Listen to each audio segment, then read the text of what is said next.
So, isa sa mga, sabi ko kanina, yun ay 7-part. So, 7-part series siya, God willing. So, ang una is redeeming the time.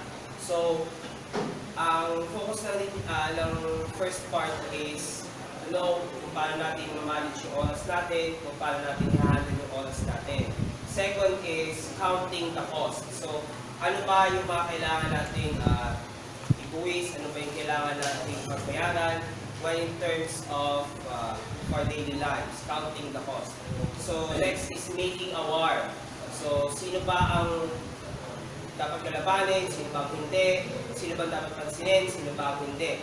So, that's how this is sa part na yun, we'll be looking into how we would make war with someone or with an enemy or with the enemy. Next is choosing your sufferings. Kaya siya tinawag na suffering in the first place kasi you allow something to bother you, to make it as your challenge, and also at the same time, struggle mo. What kind of struggles ba ang gusto mo na pagdaanan, na gusto mo ma-experience for you to be able to be strong in that area and to be also a blessing to others para ma-share mo sa iba yung naging struggle mo. So that's choosing your suffering. Next is proclaiming the gospel. Essentially, para lang to soul winning tips. Pero also I will be focusing on a different angle kasi marami na tayo narinig na sermon and preaching about soul winning. So I will do my best then to give a different angle in preaching the gospel, especially here in the Philippines. Next is glorifying God through our body. So I will be answering, I'll try to answer basic questions how we glorify God in our body, especially sa paano natin, sa health natin, sa health and wellness. Tips lang din siya. Not essentially something foundational, something na authoritative but suggestive. Okay? And next is making peace with all men. So essentially, or basically, it's all about social relationships. Paano tayo may itungo sa iba pagdating sa pamumuhay natin as Christians. And lastly is not forsaking the assembly. So, kung paano tayo umaattend ng church, bakit tayo umaattend ng church, ano ba dapat ang ginagawa ng isang lalaki o isang babae sa church. So, lahat yun, I'll try to cover, God willing, sa series na to. So, introduction pa lang yun. But also, mag-delve na rin ako for each of these points. For redeeming the time, well, marami kayo I'll be dealing with it today or this afternoon. So, skip ko na yun.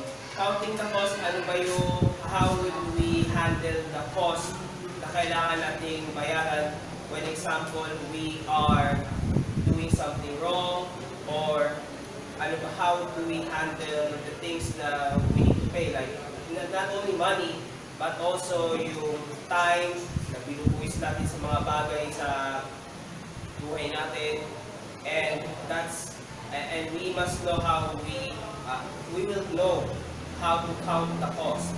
Next is making a war. So, in making a war, marami tayong dapat na maintindihan din from the Bible na hindi na tayo basta dapat na makipag-away lang on Facebook, hindi natin kailangan na essentially yun yung points ko doon. Hindi natin kailangan mag-bate, hindi naman kailangan magpagtalo or mag-bring up kung sino ay mas magandang point sa mga tao hindi naman naniniwala sa Bible.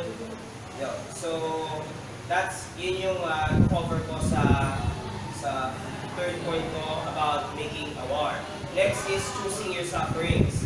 Ano ba yung mga bagay na worth it ba na maging struggle sa'yo?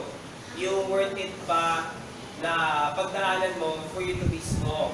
Kasi we all know basically that God doesn't give us a challenge na hindi naman natin kaya in the first place, diba?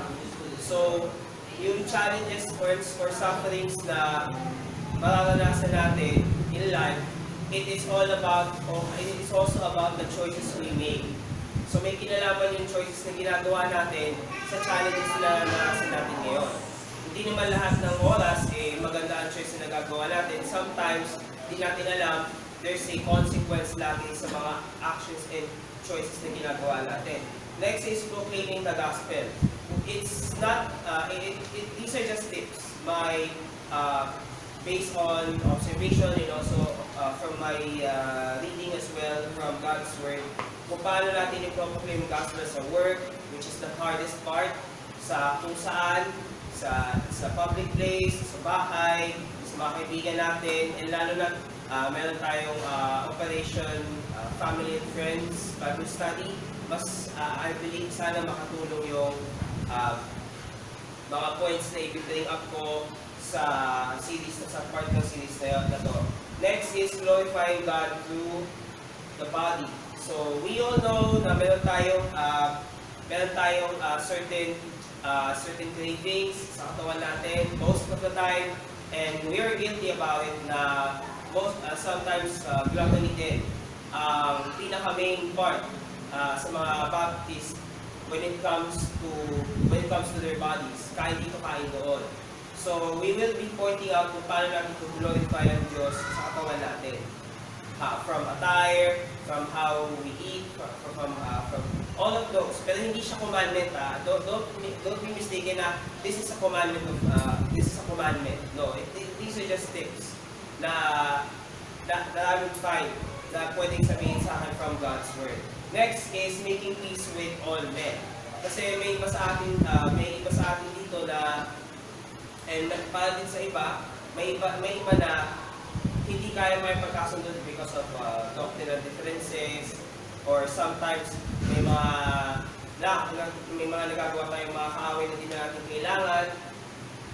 These are just as well a piece of advice kung paano tayo may itungo sa iba. And lastly, not forsaking the assembly.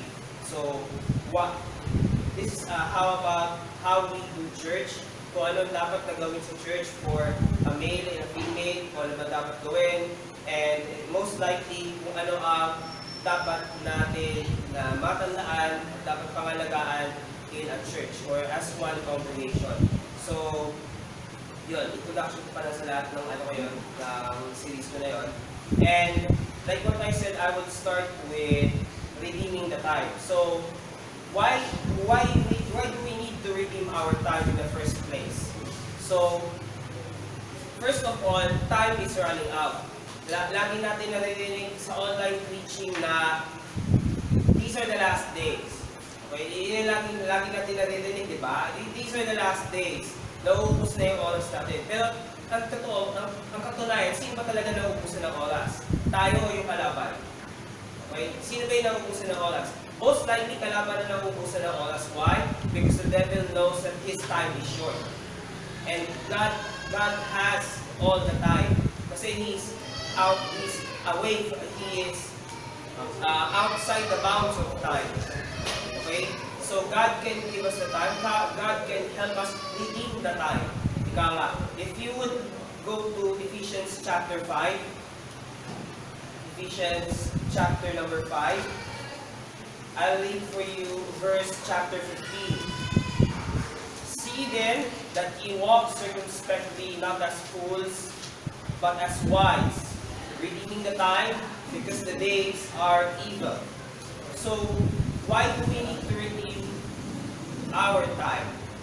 Why do we need to redeem our time? I have three points for this afternoon why we need to redeem our time. First is we need to redeem our time because our time here on earth is just a vapor.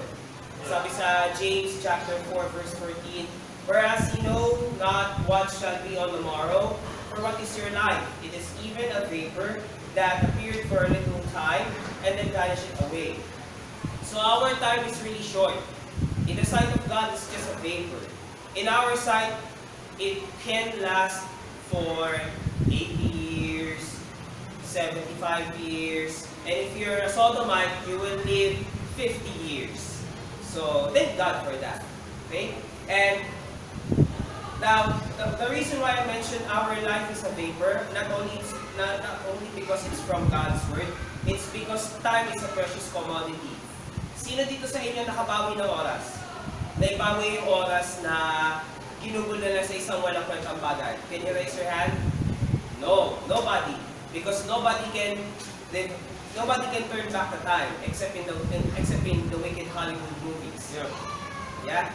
So, wala makakabawi na oras nyo kundi ang kaya na lang natin gawin is to redeem the next time, our future time, kung paano natin gagamitin yung oras na yun into something circumspectly, something that is purposeful para sa atin.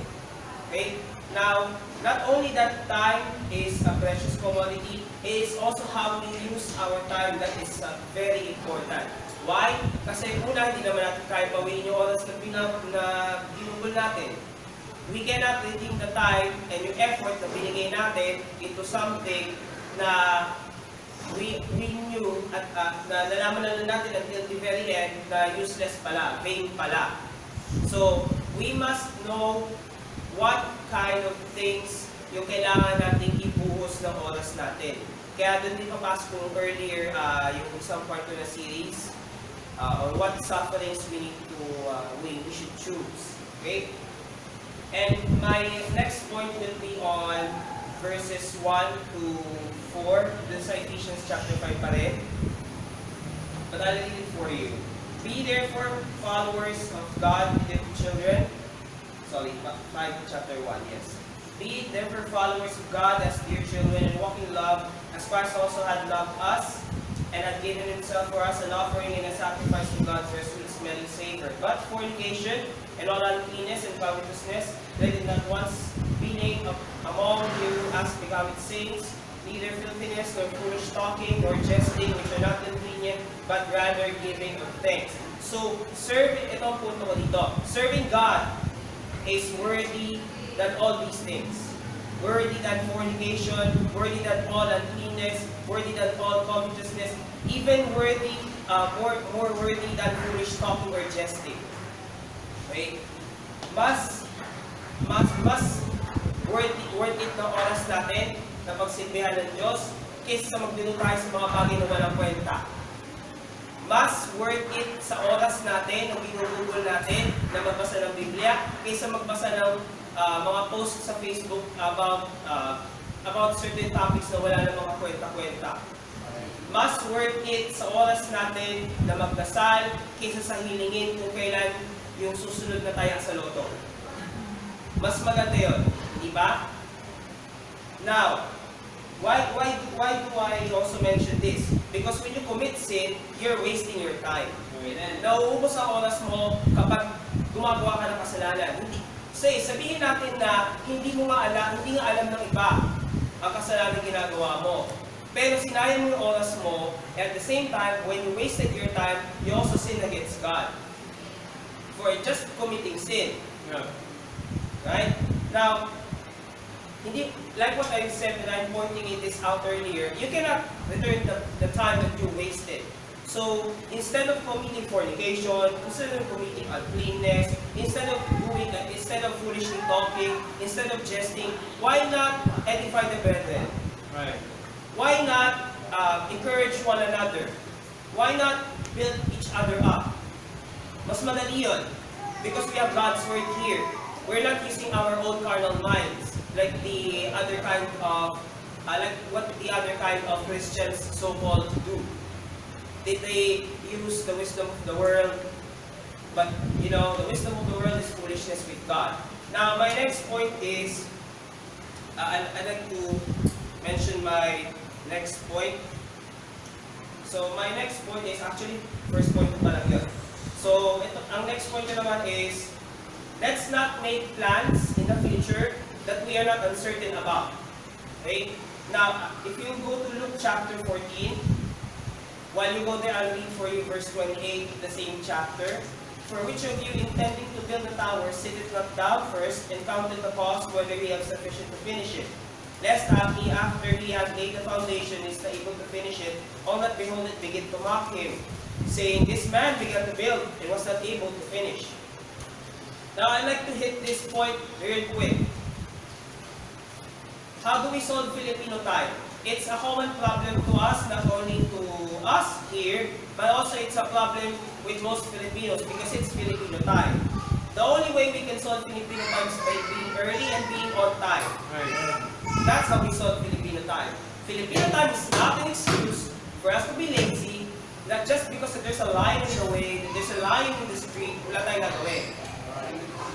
We need to do something about being late, about being tardy, and it does not it doesn't just affect you, it also affects others who want to be productive on time. Okay?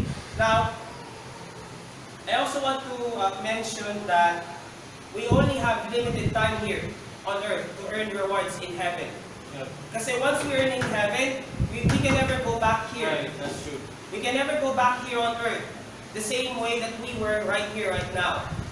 We cannot return here and have time. Because you know what? At the very end, there's gonna be no time. We have read that in Revelation. God will eliminate time, the concept of time. You know why? Because it's gonna be all eternity at the end. There's gonna be a never-ending rule of God here on earth and in the universe. So, habang may oras pa tayo, let's do it to serve God. How do we serve God? We go soul winning, we read our Bible, we pray every day.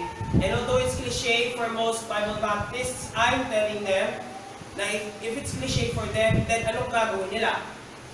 Gagawa ba sila ng mga milagro? Will they be creating big wonders? Will they be creating big miracles? God forbid. And my last point is, material success does not redeem time. Okay? Not because you're rich, not because you have Subaru, not because you have. Give me that pastor's car's name. Fort Everest. Fort Everest. Okay. Not because you have a Fort Everest doesn't mean you redeemed your time. You know why? Because you're already old and you already had your best car in your life. And where did you get that? Do you think you had redeemed your time by wasting money of other people? No, God forbid. You have it. If you will look at Ecclesiastes, I will read chapter 2, verse 11. Then I looked on all the works that my hands had wrought, and all the labor that I had labored to do, and behold, all was vanity and vexation of spirit, and there was no profit under the sun. So going back to what I said, material success does not redeem time, whoever you are, whatever you may have done in your past life. And to conclude, I would like to say, let's be wise, especially with time. We must invest our time in the special things of God.